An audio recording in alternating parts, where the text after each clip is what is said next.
Hello dear otakus, anime bros card में आप सभी का स्वागत है। टाइटल पढ़ के आपने तो समझ ही लिया होगा। जी हाँ, आज हम बात करने वाले हैं स्प्रिंग 2023 में रिलीज हुए कुछ मोस्ट एंटिसिपेटेड न्यू एनीमे के बारे में, जो कि मस्ट वॉच है। So without wasting any time, let's begin.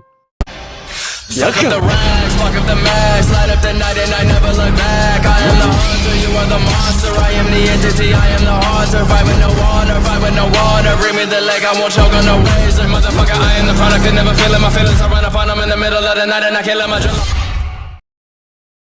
10वें नंबर पर है मैशली। स्टोरी रिवॉल्व करता है मैश से, जो कि एक फॉरेस्ट में अपने एडॉप्टेड फादर के साथ एक पीसफुल लाइफ जी रहा होता है। मैश, जिसको मैजिक बिल्कुल नहीं आता है, इसलिए इस मैजिकल दुनिया में सरवाइव करने के लिए मैश अपने बॉडी को हर दिन ट्रेन करता है एंड वो इतना स्ट्रांग हो जाता है कि वो अपने फिजिकल स्ट्रेंथ से मैजिक को भी टक्कर दे सकता है। लेकिन कुछ लोगों को पता चल जाता है कि मैश अपने एडॉप्टेड फादर के साथ फॉरेस्ट में रह रहा है एंड मैश का पीसफुल लाइफ तबाह हो जाता है। एंड फिर मैश अपने पीसफुल लाइफ को दोबारा पाने के लिए ईस्टर्न मैजिक एकेडमी ज्वाइन करता है, एक डिवाइन विजनरी बनने के लिए, जो कि एक ऐसा पावरफुल रोल है जिसका बात सबको सुनना पड़ता है। लेकिन आगे मैश को बहुत मुश्किलों का सामना करना पड़ेगा, क्योंकि मैश को मैजिक बिल्कुल नहीं आता है। इस मैजिकल एकेडमी में मैश कैसे सरवाइव करेगा? क्या बस फिजिकल स्ट्रेंथ से मैश अपने गोल को हासिल कर पाएगा? जानने के लिए आपको ये सीरीज देखना पड़ेगा। इसमें आपको टोटल 12 एपिसोड देखने मिल जाएगा। नंबर 9 पे है इंसोमनियक्स आफ्टर स्कूल। इसकी स्टोरी स्टार्ट होता है एक एस्ट्रोनॉमी क्लब मेंबर के डेथ से एंड यही से अफवाह फैलता है एस्ट्रोनॉमी क्लब के घोस्ट का। इसकी स्टोरी हमारे दो कैरेक्टर के ऊपर रिवॉल्व करता है, गांडा नाकामी एंड इसाकी मागारी, जिनको रात में बिल्कुल भी नींद नहीं आता है, क्योंकि इन दोनों को इंसोम्निया नाम के एक बीमारी है। इसलिए ये लोग दिन के टाइम स्कूल में थोड़ा सो लेते हैं।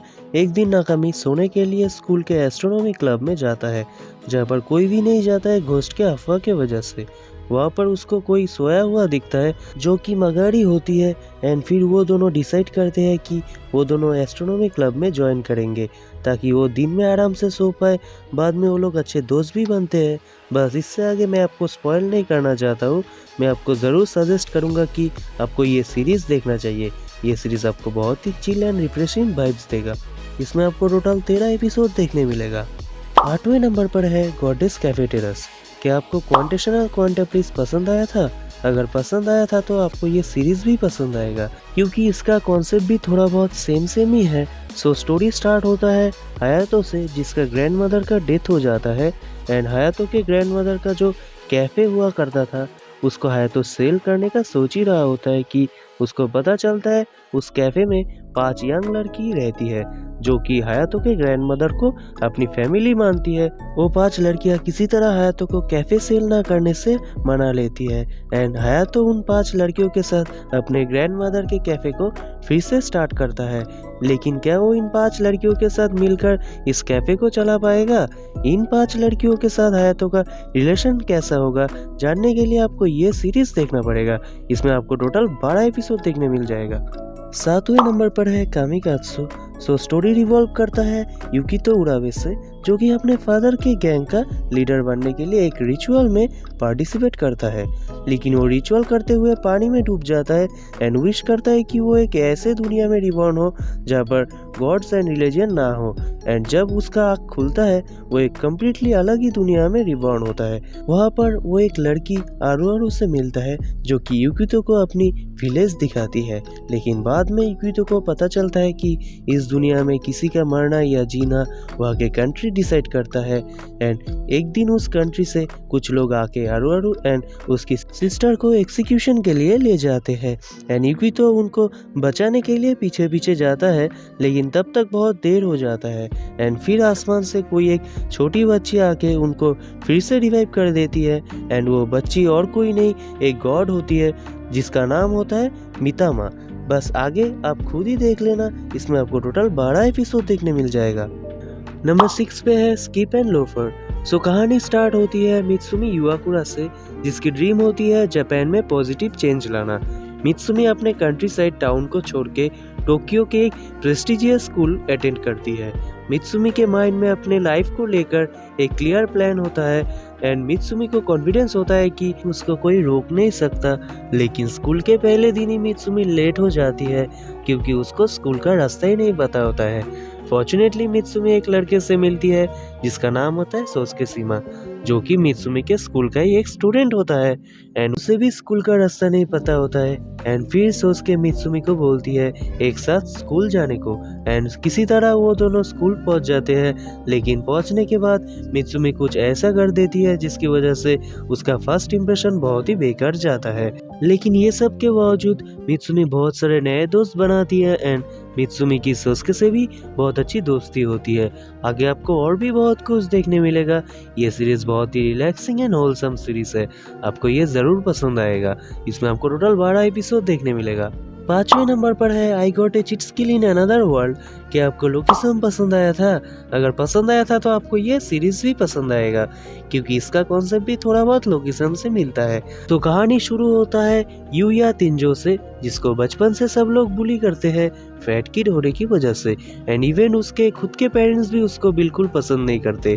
तेंजो के ग्रैंडफादर एक लौते इंसान होते हैं जो तेंजो के बारे में केयर करते हैं, बट अनफॉर्चुनेटली उनका डेथ हो जाता है एंड तेंजो अकेला पड़ जाता है। लेकिन एक दिन तेंजो जब उसके घर के बाथरूम का दरवाजा खोलता है, वो देखता है कि वो एक अलग ही दुनिया के एक सुनसान घर में पहुंच गया है जहां पर वो गेम की तरह स्किल्स गेन करता है। एंड तेंजो जिस घर में था वो घर एक सेज का हुआ करता था जो कि तेंजो को एक्सेस देता है अमेजिंग वेपन्स एंड इक्विपमेंट्स का, जिसमें एक्स्ट्रा ऑर्डिनरी इफेक्ट्स है। इन सब ब्लेसिंग्स की वजह से तेंजो अपने ट्रू पोटेंशियल को रीच करता है एंड जो लड़का एक फैट किड हुआ करता था अब वो एक हैंडसम स्ट्रॉन्ग मैन हो जाता है। ओवरऑल ये सीरीज काफी इंटरेस्टिंग है। आपने अगर लोकेशन देखा है देन आपको ये सीरीज बहुत पसंद आने वाला है। इसमें आपको टोटल 13 एपिसोड देखने मिलेगा। चौथे नंबर पर है हेवनली डिल्यूजन। सो इसकी स्टोरी कुछ ऐसा है, 15 साल पहले ह्यूमन सिविलाइजेशन के ऊपर एक डिजास्टर क्रिएट होता है जिससे मैन ईटिंग मॉन्स्टर इस ह्यूमन लैंड के ऊपर आ जाते हैं एंड जो लोग इस डिजास्टर से बच जाते हैं उनके लिए ये मैन ईटिंग मॉन्स्टर्स एक थ्रेट बन जाते हैं। इसलिए उन बचे हुए लोगों को एक आइसोलेटेड शेल्टर में रखा जाता है जहाँ पर वो लोग शांति से रह सके। लेकिन कुछ लोग उस शेल्टर से बाहर जाने के लिए क्यूरियस हो जाते हैं। वहीं पर बाहर की दुनिया मतलब शेल्टर के बाहर दो यंग सर्वाइवर्स मारू एंड क्यू को एक साथ एक स्पेशल प्लेस को ढूंढने निकल पड़ते हैं जिसका नाम दिया गया है हेवन। दोनों के पास अपने खुद के कुछ रीजंस होते हैं, पास के बर्डन्स एंड कुछ ट्रेजिक सीक्रेट्स। इन दोनों ने जो कुछ खराब चीज लाइफ में एंड इस दुनिया में एक्सपीरियंस किया है उसका आंसर ढूंढने के लिए ये दोनों निकल पड़ते हैं। क्या इनको इन सब का आंसर्स मिल पाएगा? जानने के लिए आपको ये सीरीज देखना पड़ेगा। इसकी यूनिक स्टोरी लाइन इस सीरीज को सच में बहुत मिस्टीरियस बनाती है। इसमें आपको टोटल 13 एपिसोड देखने मिलेगा। तीसरे नंबर पर है my love story with Yamada कुन एट लेवल 999। सो इस सीरीज की कहानी स्टार्ट होती है अकाने किनोशिता से। अकाने एंड उसका बॉयफ्रेंड एक साथ एक MMO game forest of savior in short FOS खेला करते थे। लेकिन फिर अकाने का बॉयफ्रेंड उसके साथ ब्रेकअप कर लेता है क्योंकि उसको उस गेम में एक दूसरी लड़की मिल जाती है एंड फिर अकाने हार्ट ब्रोकन हो जाती है एंड कुछ दिनों तक वो घर से बाहर नहीं निकलती है। एंड फिर एक दिन FOS के गेम इवेंट में अपने एक्स से मिलने के लिए अकाने जा ही रही होती है कि वो एक लड़के से टकरा जाती है जिसका नाम होता है अकीतो यामादा, जो कि एक गेमिंग लेजेंड होता है एंड FOS में ये दोनों गिलमेट्स भी होते हैं। लेकिन इन दोनों को ये पता नहीं होता यामादा जो कि एक इंट्रोवर्ट होता है एंड अकाने यामादा को पसंद करने लगती है, लेकिन ये बात यामादा को पता नहीं होता है। एंड बाद में और भी कैरेक्टर इंट्रोड्यूस होता है। अकाने अपने एक्स बॉयफ्रेंड को भूलने लगती है एंड बहुत सारे दोस्त भी बनाती है। लेकिन क्या अकाने की फीलिंग्स यामादा समझ पाएगा?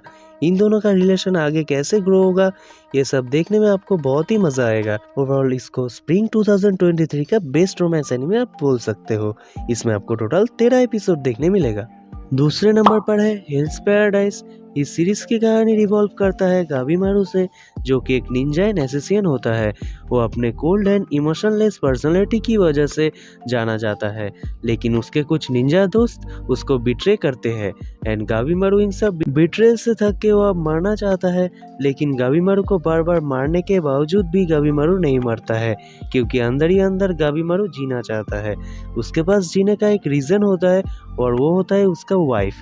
वो अपने वाइफ के पास वापस जाना चाहता है एंड फिर एक लड़की सागिरी यामादा, जो कि एक एक्सिक्यूशनर क्लैन की मेंबर होती है, वो गाबीमारू को एक ऑफर देती है कि अगर गाबीमारू आइलैंड ऑफ शिनसेको में जाके एलिक्सर ऑफ लाइफ, जो कि किसी को भी इमोर्टलिटी दे सकता है, उसको लाके इनको दे दे, देन गाबीमारू को फ्रीडम मिल जाएगा एंड वो अपने वाइफ के पास वापस जा सकेगा।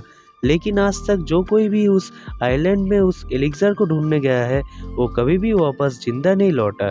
लेकिन फिर भी गाबीमारू उस ऑफर को एक्सेप्ट कर लेता है एंड गाबीमारू की तरह और 10 लोगों को भी उस आइलैंड ऑफ शिनसेको में भेजा जाता है। लेकिन आगे इन सब के साथ क्या होगा, क्या गाबीमारू एलिक्सर ऑफ लाइफ को ढूंढ पाएगा? जानने के लिए आपको ये सीरीज देखना पड़ेगा। इसमें आपको टोटल 13 एपिसोड देखने मिलेगा।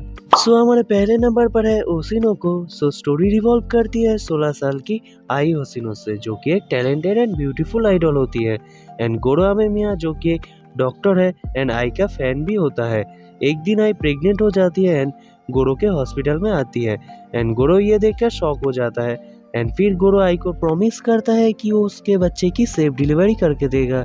लेकिन फिर एक रात को कोई एक लड़का आई को फॉलो करते हुए हॉस्पिटल में आ जाता है, लेकिन गोरो उसको देख लेता है एंड फिर गोरो उसको पकड़ने के लिए पीछे पीछे भागता है, बट अनफॉर्चुनेटली रात के अंधेरे में वो लड़का गोरो को खाई से नीचे गिरा देता है एंड गोरो का डेथ हो जाता है।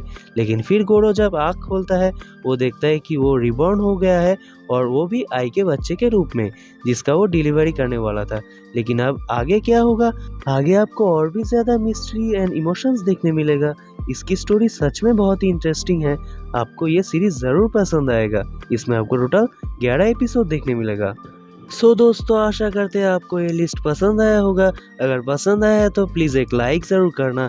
आपका एक लाइक हमें मोटिवेट करता है और भी अमेजिंग कंटेंट बनाने में। एंड ऐसे और भी एनिमे लिस्ट के लिए subscribe to our channel and press the bell icon, ताकि हम जब भी वीडियो अपलोड करें आपको सबसे पहले नोटिफिकेशन मिले। एंड इस लिस्ट में से आपका फेवरेट एनिमे कौन सा है, आप हमें कमेंट में ज़रूर बताना। इसी के साथ मैं मिलता हूँ आपसे नेक्स्ट वीडियो में। Till then, sayonara.